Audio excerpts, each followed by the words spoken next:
Hello and welcome to Supposedly Fun. My name is Greg and I'm here today to do a book haul revisit for the month of September. This is where I look back at past book hauls from this month to hold myself accountable for the book purchasing that I did in the past, or if you prefer, I'm holding myself accountable for past misdeeds with my wallet. There are 5 years of September book hauls that we are going to look at, and we're going to start with the most recent one, September 2023, and work our way back to September of 2019 to see how many of these books I have read, how many I would still like to read, how many I have unhauled, and in that, I started this last month. I'll link my last book haul revisit down below. And I will also link my last book haul down below, just in case you'd be interested in something like that. So last month, I started thinking about unhauls a little bit differently, because usually I just count up the number of books that I got rid of. But what I am actually interested in these book haul revisits is how many books I purchased and didn't actually end up reading. So it's not necessarily the amount of books that I unhaul, because there are a number of books that I read and decide I don't want to keep in my library, and they get unhauled as well. So we're going to sort of separate the unhaul numbers going forward. So we have the total number of books that have been unhauled and the number of books that were unhauled without being read. I am not going to spend a lot of time talking about what these books are about. If you would like that information, I will link the original book haul videos down below. I talk all about what they are about. I read a little bit from the openings and everything like that. I will also note before we begin, for the purposes of timing, because again, we have 5 years of book hauls to look at, I have removed books that were either purchased for a specific purpose. For example, I purchased all of the Sue Grafton books because I was rebuilding my collection. I have purchased every book that has been written by Louise Erdrich and Toni Morrison, and for that reason, I'm completing a collection. It's a little bit different from purchasing a book with the intention to read it. So I decided not to include those books. And that does come into play here because there were 2 books that I had purchased by Barbara Kingsolver. And Barbara Kingsolver is not someone who I have committed to purchasing every book, but I did want to read a lot of the fiction ones and catch up on them. So, I'm just leaving those out. So if you watch the original book haul videos, there will be more books in those than I am covering here. I'm really just covering books that I spent money on myself, intending to read them at some point in the future. I've also taken out anything from my Pulitzer Project, library builders, and things like that. So let's dive in and begin with September of 2023. Again, we're going to start with the most recent and work our way back in time. There were 4 books that qualified for our purposes for this book haul revisit that I purchased in 2024. The first is The Vaster Wilds by Lauren Groff. This is a success story because I did read it. I was really intrigued to read this because I loved Matrix, which is faced out on my shelf and will probably be faced out on my shelf in perpetuity because I just absolutely love that book. And this didn't live up to Matrix, but I did read it. So for our purposes today, it is a success story. I will admit, because I was more muted on this one, I have considered unhauling it, especially since it feels like in this area tends to be a space where things get tight on my shelves. So I've thought about unhauling it, but I haven't, partially because I know this is the third in a sort of conceptual trilogy of books about Lauren Groff looking back at women in history and writing fictional accounts of them. Matrix is set in the 1200s. This is set in the 1600s. And I think the third installment in that conceptual trilogy is going to be closer to the modern day. So I want to hold on to this until that, conceptual trilogy is completed. So it's probably not going to go anywhere, but we'll see what happens when the third installment of that series comes out. Then, Independent People by Halldór Laxness. This is translated, and it doesn't say the name of the translator on the cover, so I'm going to look for it. Translated from the Icelandic by J.A. Thompson, and yeah, I am really interested in reading this, but I have not yet. And I'm really looking forward to it because since I first heard about it when Ann Patchett spoke about it in a Friday video where if you have not read it, it's new to you, I've heard more good things about Halldór Laxness and this book in particular. So I'm really looking forward to getting to this, but I have not gotten to it yet. And that trend is going to continue for the rest of September of 2023. I also got Disruptions by Stephen Millhauser. Stephen Millhauser is in the Pulitzer family of authors, and he won for a book called Martin Dressler. I have only read a short story collection of his called Dangerous Laughter. And I think his short stories, if you've read Samantha Schweblin, Stephen Millhauser would be a good author for you to check out. His stories are kind of very much in that vein. And I haven't read this yet, but I would be very curious to do so. And then the final book in September of 2023 that I brought into my library was Skinned Alive by Edmund White. This I got from my library for $2. And I really want to read Edmund White. It's sort of a gaping hole in my literary reading that I haven't gotten to one of his books. I know I'm probably going to start with A Boy's Own Story and that series. But I saw this for $2 at my library and I couldn't pass it up. And I'm pretty sure it was after I got home that I realized that it's signed. So this book isn't going anywhere. It probably will take me a long time to read it, but I'm going to hold on to it. And it does qualify for our purposes today because he's not an author that I'm collecting all of his books. And I did spend money on it. I do intend to read it at some point, but this is more of a library builder. It's something for the future that maybe by having it in my library, I will get around to. And the fact that it is signed means that it's really just not going to go anywhere. So again, there were 4 books that I brought into my library in September of 2023 that sort of fit our purposes here. I've only read 1, so that's 25%, but I haven't unhauled any, and I don't have plans to unhaul any. I did think about unhauling The Vaster Wilds, but I haven't, and I don't think I would until that 3rd volume in the conceptual trilogy ends up coming out, and then I can decide if, Matrix is just the only one that I like and I can let go of the others, or if I want to keep the series together. Let's go back to September of 2022. There are 4 books in that book haul as well. So we're doing pretty well. The first one was The Marriage Portrait by Maggie O'Farrell, which I had been so excited to read because I loved Hamnet. I absolutely loved Hamnet. One of my favorite books, just probably an all-timer. And this ended up being a situation very similar to The Vaster Wilds. I was not so thrilled with The Marriage Portrait, so I ended up not keeping it. I have a video. It is a spoiler review, though, of The Marriage Portrait. So if you've read the book and you want my thoughts about it, I will link it down below. But not something I felt like I needed to keep in my library, whereas Hamnet is something that I will always end up keeping in my library. And then there's A Country for Dying by Abdellah Taïa, which is translated by Emma Ramadan. That was something that we were reading for the LGBTQ plus in translation read-along that I was hosting with Jen the librarian. And I didn't end up fitting it in during the month of September when we were supposed to read it, or was it October? I think we were doing it by like 2 months. So I ended up not fitting it in, is the point, ultimately. But people in the group did, and it got a very mixed response. And from that mixed response, even though it's a tiny little thing, I started thinking, am I ever going to get around to this? And ultimately, I decided probably not. So I traded it in at my local used bookstore. I don't have it anymore. So this is one of those books that is perfect for what I'm actually holding myself accountable for. It's something that I spent money on, ultimately did not read, and unhauled. So hopefully this is sort of a learning experience for me. I don't know what the lesson is, but hopefully I will learn. And then the next book in September of 2022 was Night of the Living Res by Morgan Talty. Now, if you follow this channel at all, I don't even need to tell you if this was a success story or not. Actually, this doesn't qualify for our purposes today. But since I'm already filming and I don't want to spend a lot of time editing, I am actually going to include it because I listened to this on audio. So I'm excluding books that I had already read when I purchased, because that usually means I liked it so much that I wanted to have it in my library, and that tells you right away. I have read Night of the Living Res, and I loved it. So I listened to it on audio and immediately got a copy to bring into my library and keep here. Fantastic book. If you haven't read it, I would absolutely recommend that you pick up a copy of Night of the Living Res. It is a story collection by Morgan Talty. It is wonderful, wonderful, wonderful.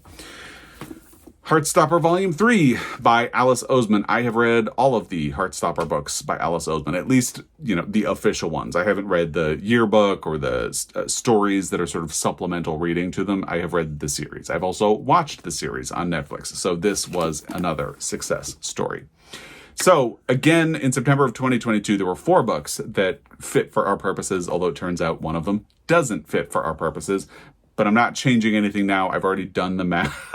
So we're just going to go with it and say that of the 4 books, I have read 3. So that's a 75% success rate. And I've unhauled 2, which is a 50% rate.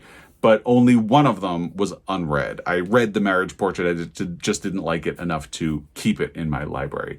So of that 1 out of 4, that's a 25% course correction. I don't want to call it a fail rate. Somebody had a good recommendation for what I could call it or how I could think about it, and I don't remember what it was. So I have to look back before I do next month's book haul revisit. But for now, I'm just going to call it a course correction rate, and we'll go with that.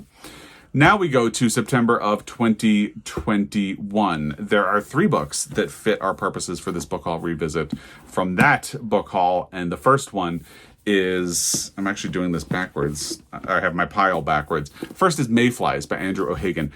I had wanted to read this before Joel and I went to Scotland and Ireland earlier this year, and I did not manage to fit it in. But I still really want to read this book. I'm really looking forward to it. I've heard a lot of very good things. So I haven't read it yet, but it's not going anywhere. I would still very much like to read Mayflies by Andrew O'Hagan, and hopefully I will be catching up to it, because I've still been catching up to some Irish and Scottish reading since I've been home.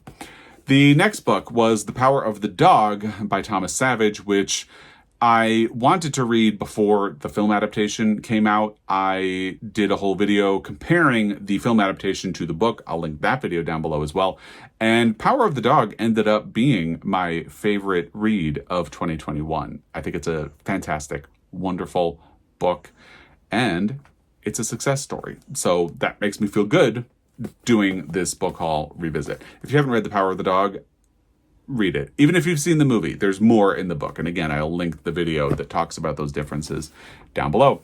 The final book from September of 2021 that fits what we're doing here is The Inexplicable Logic of My Life by Benjamin Alir Sens. And I have not read this yet, but I still very much want to. I've only read the Aristotle and Dante books, and I am very curious to read this one. Joel read it and loved it. It was, I think, the same year he read both of the Aristotle and Dante books. And yeah, it's just a great book. Great book. Well, according to him. I haven't read it. The Aristotle and Dante books are great books that I have read. I need to catch up to this one. And from what Joel has said about it, it sounds really interesting. So it's not going anywhere, and I would very much like to read it. So of those 3 books, I've only read 1, and that's a 33% success rate. But I haven't unhauled any, and I don't plan to unhaul any. In fact, I still very much want to read both Mayflies and The Inexplicable Logic of My Life. So even though I've only read 1 out of 3, I feel like September of 2021 is a pretty good, successful book haul, even if the numbers don't necessarily bear out, because, what are we, 3 years later, I still very much want to read the 2 books, like urgently. I think about them all the time that I want to read them. So that is a pretty rock solid indicator that this was a very successful book haul, even if the numbers don't necessarily bear that out. Let's go back to September of 2020. There were, again, 4 books that I brought into my library that month that fit our purposes here today. So 4 appears to be the magic number for this book haul revisit, and let's talk about them. The first one was Burnt Sugar by Avni Doshi, which had come onto my radar because it was on the Booker Prize long list, and I can't remember if at this point it had made it onto the short list. It definitely was something I was interested in when the long list was announced, but it was really only after people started talking about the books that they were reading from the long list that I made such a point of ordering it, because at the time it was not available in the United States. So after people started talking about the books that they were reading from the long list, I had too much of a sense of urgency. I ordered it from the UK, and I actually really love this edition. It's so pretty. And I loved this book. I thought it was really wonderful. So if you haven't caught up to Burnt Sugar, let this be your encouragement to catch up to Burnt Sugar. It's really great. So we open with a success story because I read it in September of 2020. Well, I don't know that I read it in September of 2020, but I hauled it in September of 2020, and I did read it. And I'm pretty sure I did read it that same year. Then we have Transcendent Kingdom by Yaa Gyasi. I am a huge fan of Homegoing, which was Yaa Gyasi's first book. It's set up almost like a collection of linked stories. I've heard some people say that really it's sort of a novel where every chapter jumps ahead a generation. It's wonderful. I don't want to spend too much time talking about that book, but that is why I was so interested in Yaa Gyasi's follow-up, and I really liked Transcendent Kingdom as well. I know opinion on Transcendent Kingdom is a little more mixed. Some people read it and didn't respond to it. I really loved it. I thought this book works on multiple levels. So another success story and another book that I would very much encourage you to read if you have not done so already. Then we have Piranesi by Susanna Clarke. I have read 2 books by Susanna Clarke, Jonathan Strange and Mr. Norrell, and Ladies of Grace Adieu, which is a story collection set in the world of Jonathan Strange and Mr. Norrell. I have not read Piranesi yet, but I still very much want to. So this is very much in the camp of Mayflies and the Inexplicable Logic of My Life, where 4 years later, at this point, I still feel a great sense of urgency to get to this book. And I've heard that the audio is great. So I'll probably end up doing this on audio, but I'm very fine holding on to this book in the meantime and seeing when I get to it, hopefully soon, because it went on to win the Women's Prize the following year, and I would very much like to get around to reading it. Teddy has fallen asleep on the floor beside me. I don't know if you can hear him snoring, but if you hear something that sounds like a dog snoring, it's because Teddy is asleep on the floor next to me. So the final book that I brought into my library for our purposes is Winter Counts by David Heska Wanbli Weiden. I did actually read that book. And this was a case where I liked the book. I decided not to keep it in my library. This was actually before we expanded my library to what you see behind me right now. So there was not as much room. I had a huge crunch for space leading up to the point where I talked to Joel and we came up with plans to expand the library.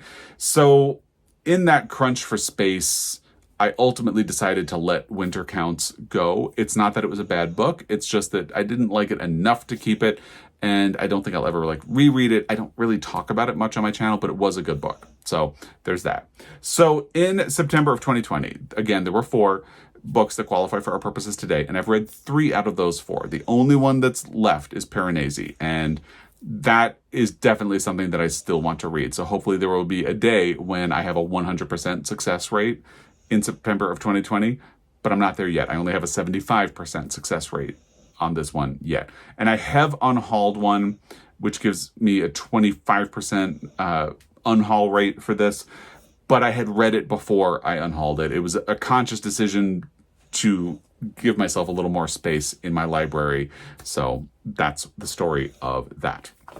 The final month to look at in this book haul revisit is September of 2019. And as is the case with many of my book haul revisits, the first year that I was on BookTube is the largest by far. There are 13 books that we have to talk about in September of 2019 that suit our purposes.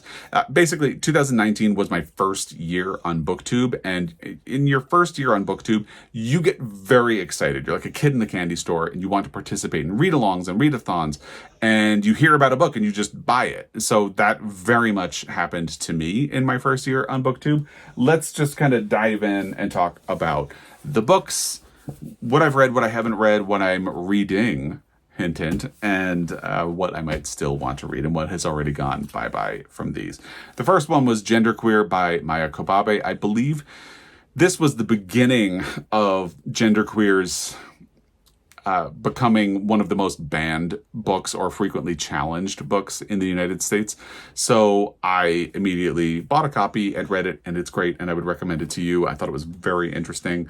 And it continues to be one of the most banned and challenged books in the United States. And I believe they just released an audio edition of this, even though it is a graphic memoir. And I've heard that that is really good. I listened to an audio rendition of a graphic memoir earlier this year called Homebody by Theo Parrish. It was really well done. And I've heard the same is true of the Genderqueer audiobook. So if graphic memoir is not necessarily your thing, there is an audiobook out there for you. And this is a very interesting story to engage with. And, you know, we could have a whole conversation about why it is one of the most banned and challenged books in the United States, but let's save some time and not have that conversation here and now. Just know that it's a good book to support, and I have read it, so there's also that for our purposes right now. Then there was My Father and Myself by J.R. Ackerley. This is a memoir, and I had heard about it from Sean Breathe's books, and I can't remember if it was the following year, but we did a buddy read together and we read this together. So this is another success story. It wasn't quite what I was expecting, and sometimes that's a good thing. I will always keep it, I think, or at least as long as I have space. This is in my nonfiction section, which you can kind of see behind me. And I did like it. I do think it's fascinating. It's a story about an out gay man at a time when it was not really possible to be an out gay man, and the complications that ensue in his relationship with his father because of him being a gay man and because of things he learns about his father. It's an interesting book. I because it is so interesting, I think I will always hold on to it, or at least I plan to at this moment. But for our purposes, I read it. Now, let's talk about a book I unhauled without having read. The Friend by Sigrid Nunez. I think I was always concerned about whether or not The Friend would be something that I would enjoy, because it's about a woman dealing with grief and her relationship with a dog. And my fear has always been that something happens to the dog. And I was worried about that in 2019. And that was 2-3 years before I ever had a dog that was sick, before I lost a dog.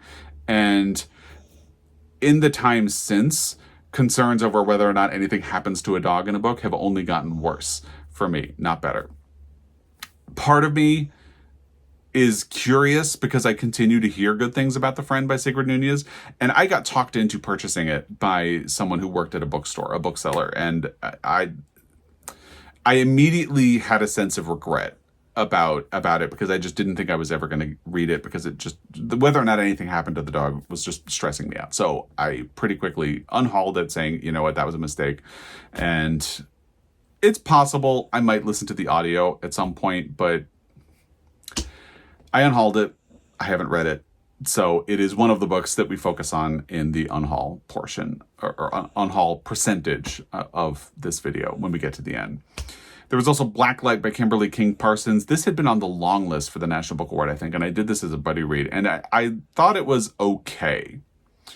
So I didn't feel like I needed to keep it around. So for that reason, it's gone. But I did read it, so it's not the same situation as The Friend. Then we have The Buddha in the Attic by Julie Otsuka, and this is pretty much exactly the same situation as Blacklight by Kimberly King Parsons. I read it. I thought it was fine. So I didn't really feel the need to keep it around, especially consider this is a time before we expanded the library, so there really was a ration on space. Space in my old library was very precious. It was a hot commodity, and I really couldn't afford to hold on to things if I didn't love them. So that was definitely the case there. And then there was Wild by Cheryl Strayed, which I decided to get rid of again because space was at a premium. And I decided that I was much more likely to read that book through an audiobook, if ever. And for that reason, I didn't keep it in the library. The same is true for Dead Wake by Eric Larson. I tend to listen to nonfiction books on audio. That is usually the way I engage with them. That's something I have learned doing these book haul revisits. So it makes it worth doing for me. So I decided to get rid of both of those simply because I needed space and I was more likely to listen to them on audio. Now we get to a book that I'm actually currently reading.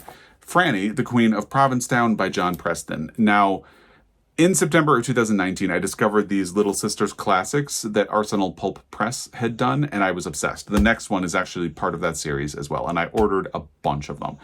Obviously, Franny, the Queen of Provincetown was one of them, and I'm currently reading it, and I like it so much that I'm putting tabs in the book, which is not a thing I typically do. And if you're looking for something for Shorty September and you can track down a copy of Franny, the Queen of Provincetown, I would recommend that you do it. So I'm not done with this book. I think I have about 20 pages left, But for our purposes today, I'm going to count it as something that I have read because I'm planning on finishing those 20 pages tonight as I'm filming this. So by the time you watch this, I should be done with Franny, the Queen of Provincetown, which is part of a series that I really liked. Basically, the premise of the series was that it was to recognize classic or best-selling queer books from the past that were in danger of being forgotten and had gone out of print. And Franny, the Queen of Provincetown was one of the books that they brought back into print. So I'm counting it as something I've read. So the other Little Sisters classic I got was Finisterre by Fritz Peters. This one I have not read. And I admit, of the ones that I did get, this one is a little lower on the priority ladder, but I would still like to get around to reading it at some point. So I haven't read it yet, but I'm not going to get rid of it. From there, we go to Down and Dirty Pictures by Peter Biskind. This is Miramax, Sundance, and the Rise of Independent Film.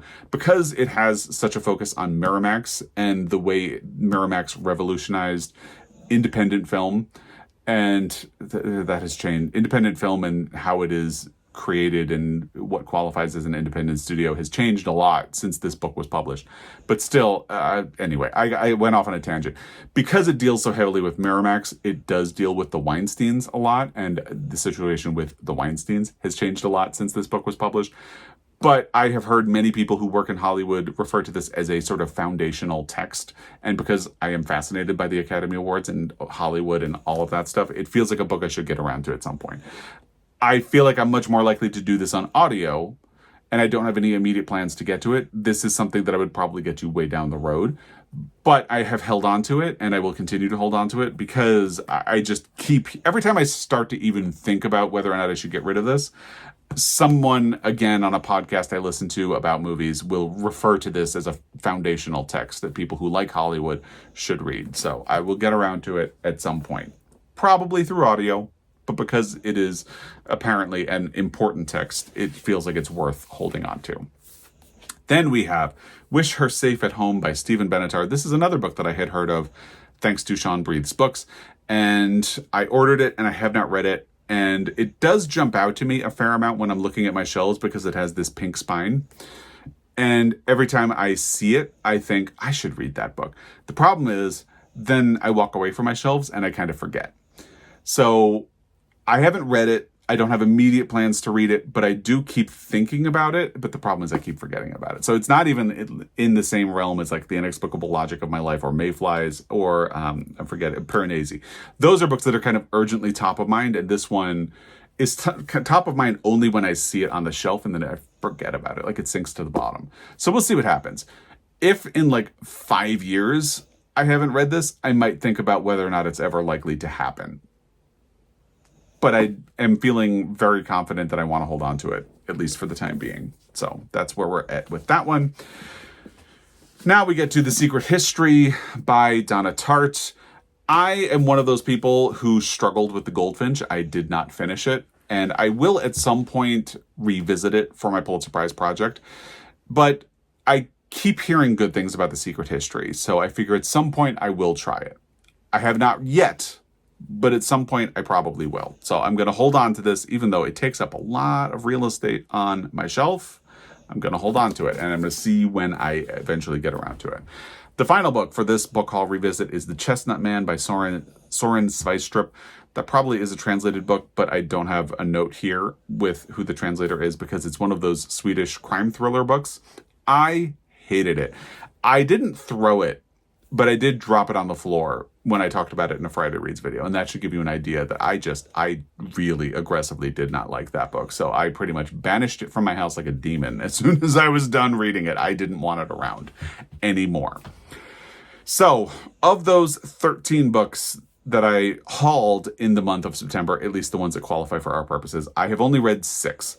That is a 46% success rate. And I'm kind of hoping, especially for my older book hauls, to be at about a 50% success rate. I'm close. I just need to read a couple more. Actually, once I know I'm already counting Franny, the Queen of Provincetown. So I need like one more book and I'll probably be there. I've also unhauled 6 out of 13. So I have the same results with the unhauls, 43%. However, only 3 were unhauled before I read them, which gives me a sort of 23% course correction idea for the future, because 23% of the books that I hauled in September 2019 are books I unhauled without reading. So overall, I brought 28 books into my library in the last 5 Septembers. And because I've read 14 out of 28, I have a 50% success rate. And just what I said about September 2019, with all of my book haul revisits, I'm sort of hoping for 50% or better. So the fact that I am at 50% right now makes me feel pretty good about myself. We'll have to see what happens with the books that I haul this year in September, and how many of them that I read over the next year, and how that impacts the number, and if there are any other books that I catch up to here. Again, Mayflies, The Inexplicable Logic of My Life, Piranesi are the ones that I would have the biggest sense of urgency to get to, but I also really want to get to Independent People, and we'll see. So hopefully when we have this book haul revisit next year, I will be still at 50% or better. I'm feeling very good about that. I've unhauled 9 books out of that 28, and that's 32%, but only 4 out of the 28 were unhauled without being read. That is 14%. And I think last month I had said that's probably a number I would like to keep at 15% or lower. So I'm cutting it a little close, but I'm under 15%. So that's pretty good as well. So again, we'll have to wait and see what happens when we do a September book haul revisit again next year, because we'll see what happens with all of the books. If I decide to unhaul any of them, how successful I am reading the books from next year, these numbers will change over time. Hopefully for the better, but we'll see. So I'd love to hear your thoughts about these books. If you have recommendations for any of the ones that you think I should get to first, let me know in the comment section down below. As always, I really appreciate your time, and I will be back. Until next time, happy reading.